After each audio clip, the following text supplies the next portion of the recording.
अस्सलाम वालेकुम दोस्तों, आज की स्टोरी मैं स्टार्ट करता हूं अपने आप से, अपने कारोबार से जिससे मैं मुंसलिक हूं उससे। और मैं आपको दिखाऊंगा अपने साथ साथ अपने जो है कुलीग्स, उनकी शॉप्स भी और ख़ुद की भी क्या सूरत हाल है। मैं इधर अपनी शॉप पे बैठा हूँ, काउंटर पे बैठा हूँ। अभी मैं आपको दिखाता हूँ अपनी शॉप की सूरत हाल। तो आप ये बच्चा जो है फारिग बैठा हुआ है, ये साथ सुफियान साहब है, ये भी मोबाइल पे लगे हुए हैं। उसके बाद आगे चले जाएं तो ये हमारे काम करने वाले लड़के जो हैं वो देख लें, अभी सोए हुए हैं। चूँकि अभी ईद को सिर्फ़ और सिर्फ 8 या 9 दिन रह गए हैं, तो दुकान की ये सूरत हाल है, कोई कस्टमर ही नहीं आता जाता। अभी ये देखें, ये वाला मेरा दुकान का ऊपर वाला पोर्शन है। यहाँ पर अभी बच्चे फारिग बैठे हुए हैं, कोई काम नहीं, कोई कस्टमर नहीं, बाज़ार बिल्कुल खाली है। उसके बाद हम आपको सामने बाज़ार भी दिखाते हैं। आवाम का रश देखें कितना सा है, जम्मे गफीर लगा हुआ है, लेकिन किसी शॉप पे नहीं है, सिर्फ रोड पे चलता हुआ है। अभी मैं यहाँ से हाँ, तो दोस्तों मैंने आपको दिखाया है अपनी दुकान का सूरत हाल क्या है और अपने सामने बाज़ार की क्या सूरत हाल है।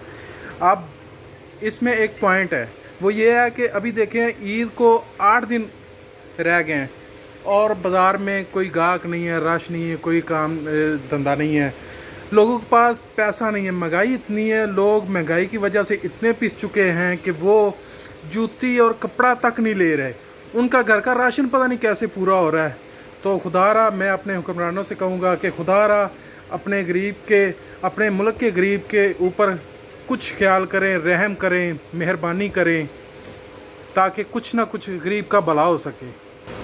अभी मैं इसके साथ चलता हूँ, आपको अपने साथ वाली शॉप पे लेकर जाता हूँ, वहाँ पे दिखाता हूँ कि वहाँ की क्या सूरत हाल है। हाँ, तो दोस्तों अभी मैं आ गया हूँ अपने दोस्तों की शॉप पर। अभी मैं आपको अंदर लेकर जाता हूँ, विज़िट कराता हूँ क्या सूरत हाल है उधर की।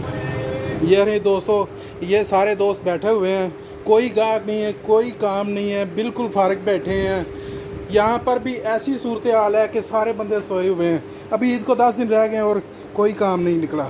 इसके साथ ही मैं चलता हूँ, इनका ऊपर वाला पोर्शन भी दिखाता हूँ। माशाल्लाह कितना पैसा लगा कर, कितना सूरत हाल, अपना टाइम वेस्ट कर रहे हैं, सब कुछ कर रहे हैं, लेकिन गाहक नहीं है। और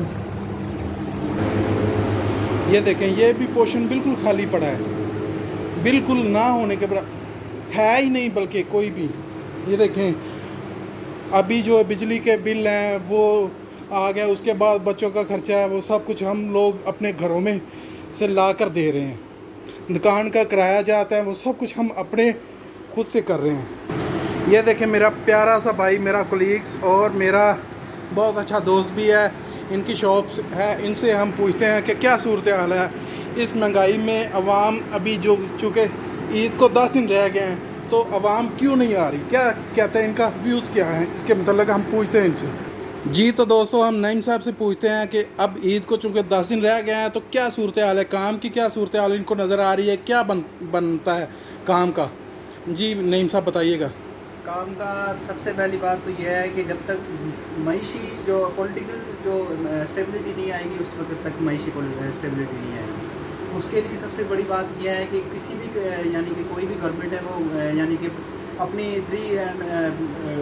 2 की दहाई से अपनी वो अक्सरियत में आती है, तो वो ज़ाहिर बात है उसने मईशी स्टेबिलिटी भी लेके आनी है। मईशी स्टेबिलिटी आएगी तो हर दुकानदार है और हर ताजर तबका है वो खुशहाल होगा। यही वजह है कि मुल्क में मईशी सियासी स्टेबिलिटी नहीं है और इस वजह से मईशी स्टेबिलिटी भी नहीं है। जी, तो दोस्तों नईम साहब से आपने पूछा कि अब नईम साहब अपने जो हालातों वाक़यात के ऊपर रोशनी डाल रहे थे, अपनी मुल्क की सूरत हाल के ऊपर भी रोशनी डाल रहे थे, और वो कहना चाह रहे थे कि अपना जो, चूँकि उनका कहना था कि जब ताजर ही खुशहाल नहीं होगा तो मुल्क कैसे खुशहाल होगा। जब मुल्क में पॉलिटिशियन ही नहीं है, कोई ऐसी सूरत हाल ही नहीं है, तो ताजर भी खुशहाल कैसे रह सकता है। चूँकि गवर्नमेंट जो भी आए लेकिन आए वो आके रिलीफ दे ताजर को, किसान को, सबको, जिससे हमारा मुल्क आगे चल सके। इसके बाद हम इनसे और कुछ पॉइंट ऑफ व्यूज़ में बात करते हैं। आइए वो अपने कुछ ख्यालात हमारे साथ। देखिए जी, हमारे ख़यालात यही है कि जब तक मैंने आपको जैसे पहले बताया कि जब तक सियासी स्टेबिलिटी नहीं आएगी, मईशी स्टेबिलिटी नहीं आएगी, हालांकि ये दिन जो थे, कोई भी हुकूमत आए, किसी भी पार्टी की हुकूमत आए, लेकिन वो दो था यकसीरियत के साथ आए, वो अपने खुद मुख्तार हुकूमत हो। सबसे बड़ी बात, खुद मुख्तार हुकूमत जो होती है वो मुल्क के लिए रिलीफ लेके आती है, अपनी आवाम के लिए रिलीफ लेके आती है, हर शोबे में रिलीफ लेके आती है। इन दिनों में तकरीबन मैक्सिमम 10 डेज़ रह गए हैं ईद के, बड़ी ईद के मैक्सिमम 10 डेज़ रह गए, और इन दिनों में हर शॉप पर और हर ताजर तबका खुशहाल हुआ करता था और रश हुआ करता था हर शॉप पे। लेकिन अब आप देख रहे हैं कि आपके सामने दोस्तों पूरी दुकान खाली पड़ी है। ऐसे कि दूसरे दोस्तों की भी शॉप्स हैं, वो भी खाली इस वजह से परेशान है, मुल्क के हालात की वजह से। और ज़ाहिर बात है, जब लोगों के पास पैसा नहीं होगा तो वो शॉपिंग नहीं करेंगे, शॉपिंग नहीं करेंगे तो ताजर तबका आगे नहीं जाएगा। अगर ताजर तबका में आमदोरफ़्त नहीं होगी तो मुल्क की मईशत में स्टेबल नहीं हो पाएगी, खड़ी नहीं हो पाएगी। तो लिहाजा हमारी गुजारिश ये है कि आवाम के लिए सबसे पहली बात महंगाई कम की जाए, रिलीफ दिए जाएँ, किसानों के लिए रिलीफ दिए जाएँ, ताजर तबकों के लिए रिलीफ दिए जाए। Thank you so much. जी, तो नईम साहब की आपने बात सुनी है, तो इसके साथ ही अब मैं इजाज़त चाहता हूँ। अल्लाह हाफिज़।